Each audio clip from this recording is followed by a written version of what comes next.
दोस्तों, आज मैं आपसे बात करना चाहता हूं कि हो सकता है आपको लगता हो कि आपका जीवन में सब कुछ समाप्त होने पर है। आपको लगता हो कि मैं इतनी समस्याओं में हूं, इतनी परेशानियों में, इतने दुखों में हूं, इतनी बीमारियों में हूं कि अब सब कुछ समाप्त हो जाएगा। परंतु दोस्तों, मैं आपसे कहूंगा कि कुछ भी समाप्त नहीं होने जा रहा, क्योंकि परमेश्वर आपके साथ में है। अपनी आशा को परमेश्वर पर लगाए रहें। प्रभु आपको इन सब बातों से छुटकारा देंगे। एक वचन हम लोग देखेंगे अय्यूब की किताब, उसका 19 अध्याय और 25 पद, जहां पर कुछ इस प्रकार से लिखा है। मुझे तो निश्चय है कि मेरा छुड़ाने वाला जीवित है और वह अंत में पृथ्वी पर खड़ा होगा। आमीन। दोस्तों, यहाँ पर परमेश्वर का वचन कहता है, अय्यूब कुछ इस प्रकार से कहता है कि मुझे तो इस बात का निश्चय है कि मेरा छुड़ाने वाला जीवित है। मेरा छुड़ाने वाला परमेश्वर मरा नहीं है, वो जीवित है, वो जिंदा परमेश्वर है, वो अपने सिंहासन पर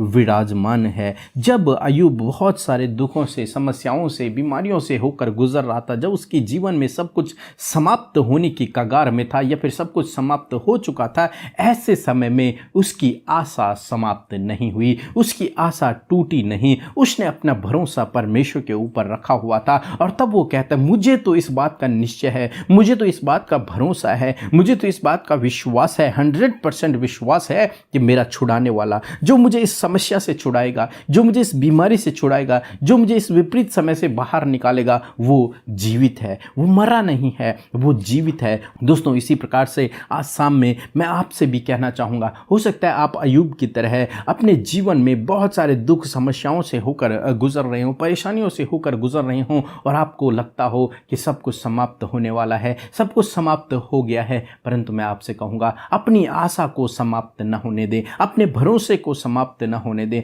अपने विश्वास को कम न होने दें, बल्कि ऐसे समय में आप परमेश्वर के ऊपर भरोसा रखें, उस पर विश्वास रखें। अय्यूब की तरह कहें, मुझे तो इस बात का निश्चय है कि मेरा परमेश्वर जो मुझे छुड़ाने वाला है वो जीवित है। और आप जानते हैं, आपका प्रभु यीशु मसीह जीवित और जिंदा परमेश्वर है, जो तीसरे दिन मुर्दों में से जी उठा। आपकी और मेरी, हम सब की प्रार्थनाओं को सुनने के लिए अपने पिता के दाहिनी ओर सिंहासन पर बैठा हुआ है, ताकि वो आपकी और मेरी, हम सब की प्रार्थनाओं का उत्तर दे। इसलिए दोस्तों, आप अपने जीवन में निराश न होएं, परेशान न होएं, चिंतित न होएं, बल्कि ऐसे समय में परमेश्वर के ऊपर भरोसा रखें कि मुझे तो निश्चय है मेरा छुड़ाने वाला जीवित है। और जब आपका इस प्रकार का विश्वास होगा तो निश्चय परमेश्वर आपको छुटकारा देगा। सो प्रभु आपको इस वचन के द्वारा बहुतायत से आशीष दे।